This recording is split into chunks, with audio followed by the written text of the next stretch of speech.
Hi dear students, welcome to another session on antibiotics. Antibiotic resistance is the phenomenon that susceptibility of pathogenic microorganism to antibiotic becomes lower or even loses after the microorganism's contact with antibiotic many times. When the bacteria show resistance to one antibiotic, they are also resistant to some other antibiotics, and this phenomenon is called cross-antibiotic resistance. There are different mechanisms for antibiotic resistance. The first one is the alteration of the target site of the antibiotic. It is one of the most problematic antibiotic resistances worldwide. For example, the methicillin resistance that is developed in Staphylococcus aureus. And the second one is the enzyme inactivation of the antibiotic.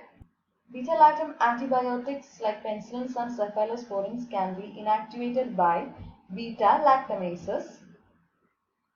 Another one is the active transport of the antibiotic out of the bacterial cell, that is the use of efflux pump for the removal of some antibiotics such as tetracyclines, macrolides, quinolones. And the other factor is the decreased permeability of bacterial cell wall to the antibiotic. And this will be resulting due to the alteration in the porin proteins that form channels in the cell membrane. For example, resistance of Pseudomonas aeruginosa to a variety of penicillins and cephalosporins. Resistance mainly developed by mutation or gene transfer. Resistance developed by mutation is stable and heritable genetic changes occur spontaneously and randomly among microorganisms.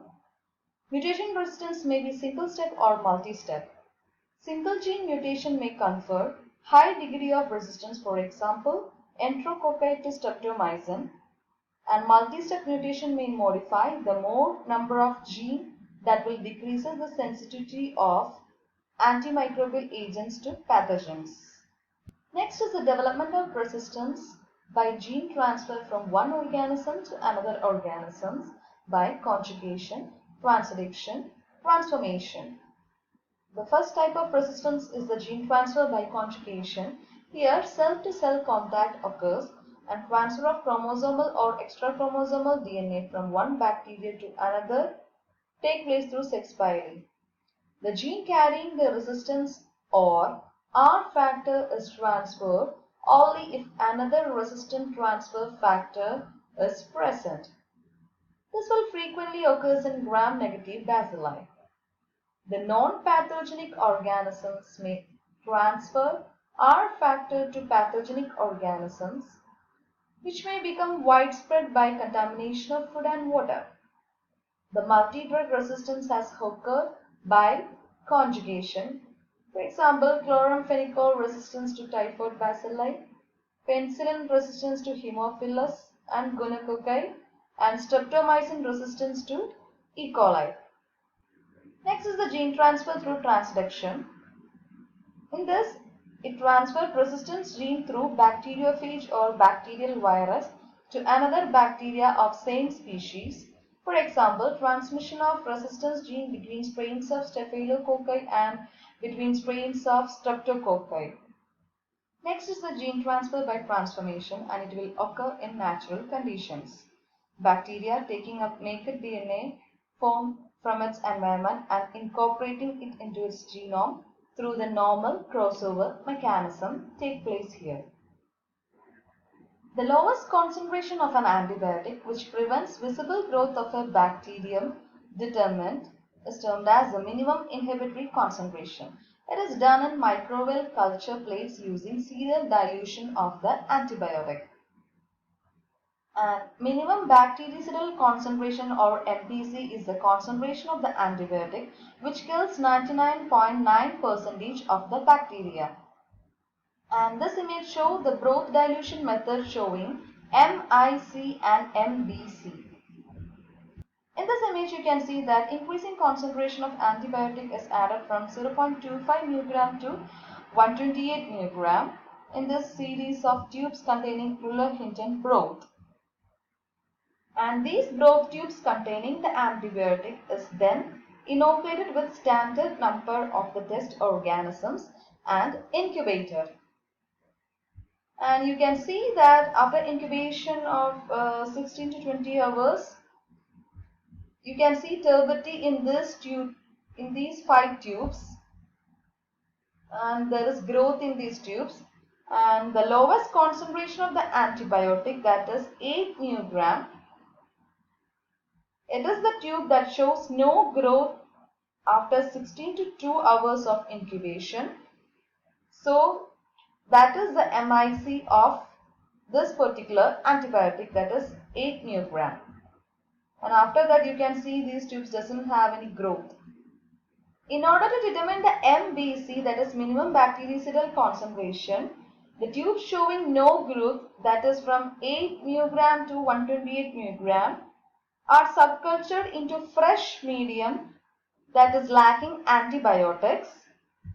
And after incubation you can see that the lowest antibiotic concentration from which a microorganism do not recover or grow when transferred to the fresh medium is the MPC of this antibiotic, and that is 32 μg,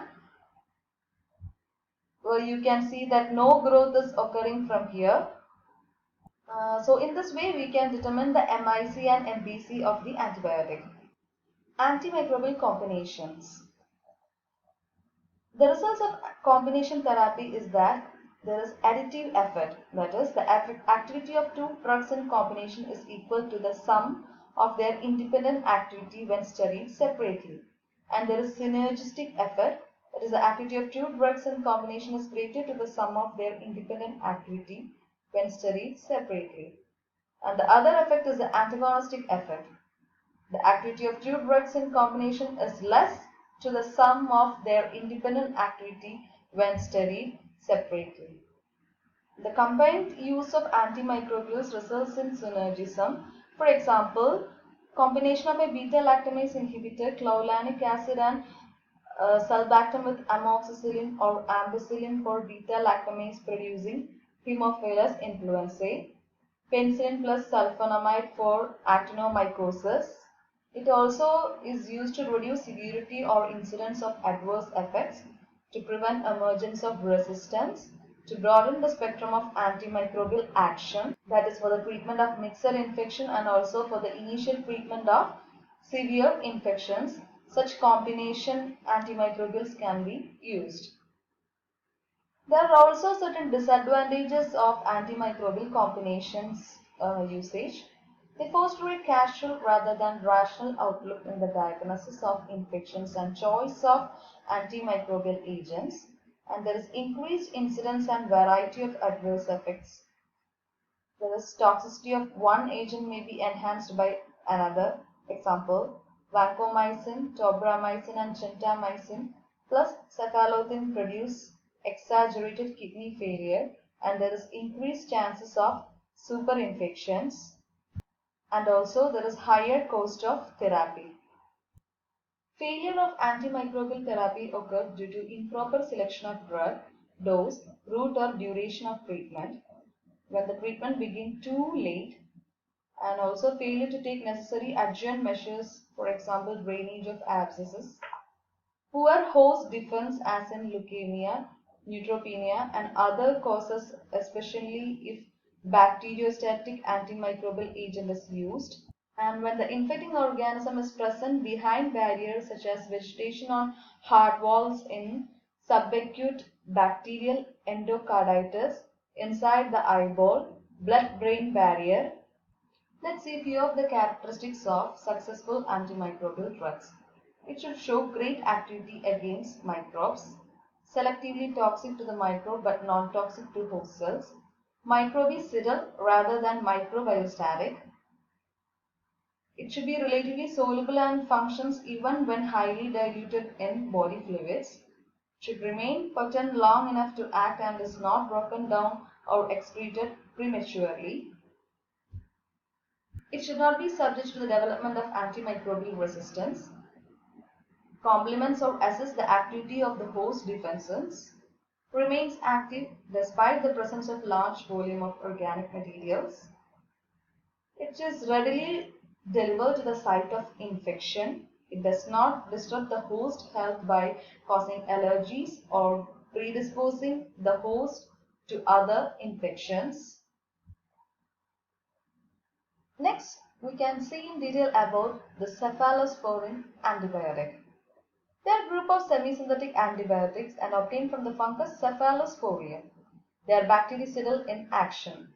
They are chemically related to penicillins and the nucleus consists of beta-lactam ring fused to dihydrothiazine ring. Cephalosporins are used to treat pneumonia, streptococcus throat infections, staph infections, tonsillitis, bronchitis, otitis media, and various types of skin infections, gonorrhea, urinary tract infections. Cephalosporin antibiotics are also commonly used for surgical prophylaxis. Cephalexin can also be used to treat bone infections. The first generation cephalosporins. They possess generally excellent coverage against most gram-positive pathogens and variably to poor coverage against gram-negative pathogens. The first generation includes cephadin, cephalexin, cefadroxil. The second generation cephalosporins, in addition to the gram-positive spectrum of the first generation cephalosporins, these agents have expanded gram-negative spectrum. Cefoxitin and cefotaxime also have good activity against Bacteroides fragilis.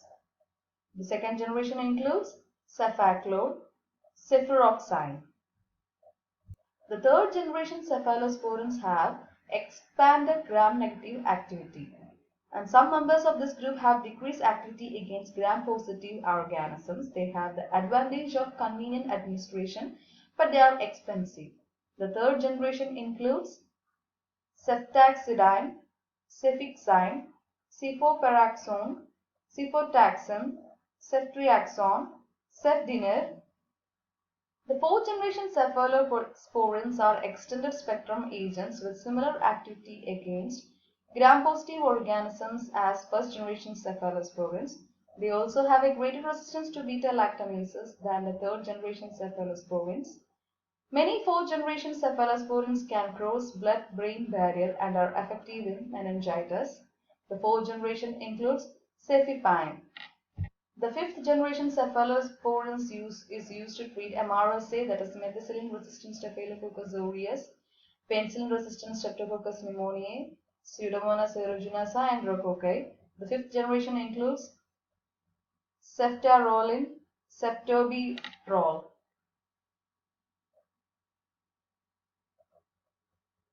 Cephalosporin side effects include diarrhea, nausea, mild stomach upset, and approximately 5 to 10% of the patients with allergic hypersensitivity to penicillins will also have cross-reactivity with cephalosporins.